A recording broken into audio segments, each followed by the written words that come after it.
Salve, salve, meus amigos! Beleza? Tranquilidade?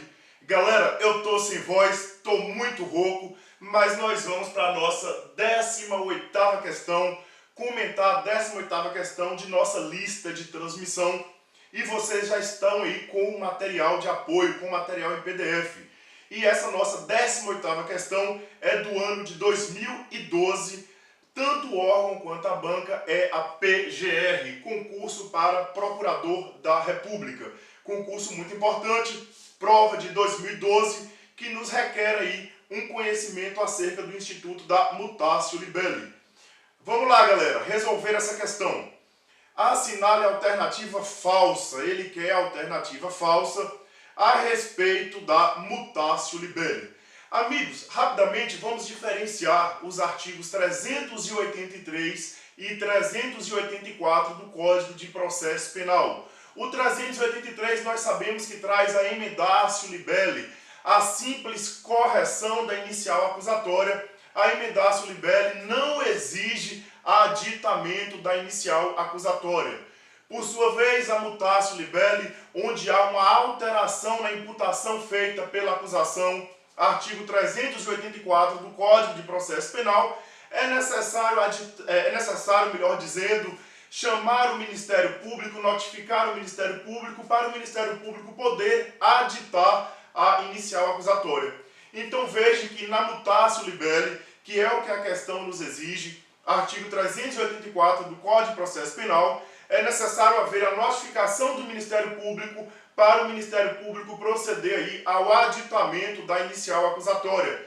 Isso porque quando eu falo em mutatio libelli, eu estou trabalhando na alteração fática, a alteração da imputação feita na acusação. Dito isso, vamos aqui para a nossa questão. A questão que é a assertiva falsa, a assertiva errada. Vamos ver rapidamente, eu já estou com o nosso material impresso e vocês vão acompanhando com ele aí também no PDF. Alternativa A. Enquanto na emendatio a definição jurídica refere unicamente à classificação dada ao fato, na mutatio libelli a nova definição será do próprio fato. Sendo assim, não se altera simplesmente a capitulação feita na inicial, mas a própria imputação do fato. Perfeitamente, galera. Veja que a alternativa A é exatamente a revisão que nós fizemos aqui. A emendatio simplesmente corrige a classificação, mas a mutatio há uma alteração na própria imputação do fato. É exatamente essa distinção que nós acabamos de fazer aqui também na revisão que eu passei antes de ler a primeira assertiva. A assertiva A está correta, mas o examinador pediu para marcar errada, por isso nós não vamos marcar a assertiva A, porque ela está correta. Vamos então para a assertiva B. O que nos diz a assertiva B? Conforme o Código de Processo Penal, não procedendo o órgão do Ministério Público ao aditamento, o assistente da acusação poderá fazê-lo no prazo de 5 dias, desde que previamente habilitado nos autos. Amigos, antes de mais nada, o prazo para o aditamento do artigo 384 é exatamente esse. É o prazo de 5 dias. Contudo, essa atribuição do aditamento, o artigo 384 fez somente ao Ministério Público. É o Ministério Público quem tem a atribuição aí de proceder ao aditamento quando estivermos falando de mutatio libelli. Nós vamos ver o seguinte: caso o Ministério Público não faça o aditamento e caso o juiz discorde, ele pode aplicar o artigo 28 do Código de Processo Penal e remeter os autos ao Procurador-Geral da República, no caso do Ministério Público Federal, ou ao Procurador-Geral de Justiça, no caso do Ministério Público Estadual, o chefe do Ministério Público. E aí nós vamos seguir o artigo 28 do CPP. O chefe do MP poderá concordar com o promotor e não proceder ao aditamento, ou ele pode pessoalmente proceder ao aditamento, ou então nomear um outro promotor para fazer o aditamento. Aplicação do artigo 28. Agora, o assistente da acusação não tem essa previsão no Código de Processo Penal. De acordo aqui com o nosso artigo 384, essa atribuição de proceder ao aditamento é uma atribuição do Ministério Público, logo a questão B está errada, e por estar errada é a questão que nós vamos marcar. o examinador quer a questão errada é exatamente a questão B. Então, meus amigos, nós sabemos aí que não vamos marcar nem a C nem a D.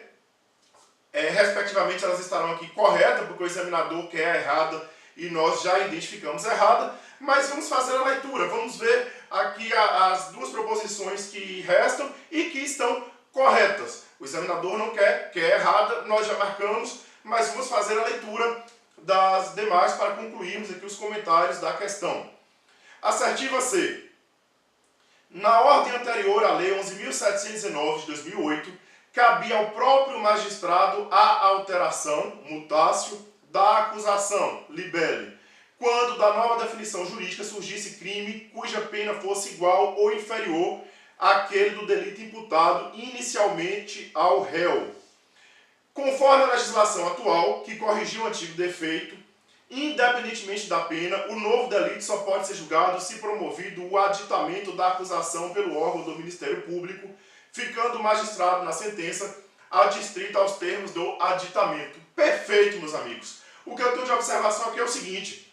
Antes da Lei 11.719 de 2008, desde que não resultasse pena mais grave, era possível o juiz fazer de ofício a mutácio libelle, que é o que nós estamos trabalhando aqui, artigo 384 do CPP, que o magistrado só pode fazer se houver o aditamento por parte do Ministério Público, ainda que a pena resultado seja mais leve. Isso porque nós sabemos que o réu se defende dos fatos da imputação feita na inicial e ele, condenado por uma imputação diferente, não vai ser possível o exercício do contraditório e da ampla defesa.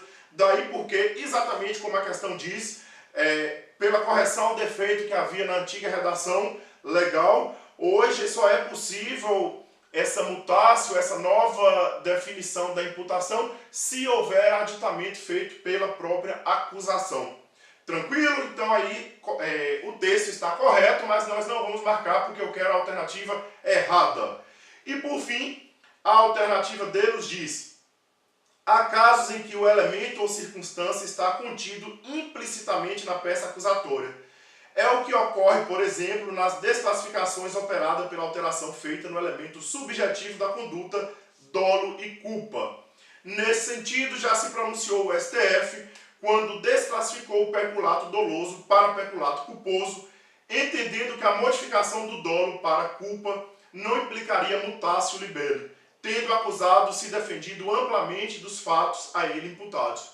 Corretíssimo, e o que eu tenho rapidamente para a gente comentar é o seguinte: neste caso específico aqui, o Supremo entendeu que a mudança de dolo para culpa não significaria mudança na imputação, mas tão somente uma mudança na classificação do crime, ou seja, não seria mutácio, seria emendácio. Para que vocês anotem isso que nós estamos discutindo, o examinador tirou aqui do RHC, recurso em habeas corpus, número 85.657. Então veja aí, galera, STF no RHC 85.657 entendeu exatamente isso, que não ocorre a mutácio libelle se os fatos narrados na denúncia e contra os quais o réu se defendeu, porque o réu se defende dos fatos, se defende da imputação, são os mesmos. Não houve alteração nos fatos. A mudança aí se limitou à divergência entre o elemento subjetivo, dolo e culpa, entendeu aí que não era o fato de dolo, mas sim de culpa. Contudo, isso, de acordo com o STF, foi uma discussão meramente na classificação, porque a imputação, a narração fática permaneceu a mesma.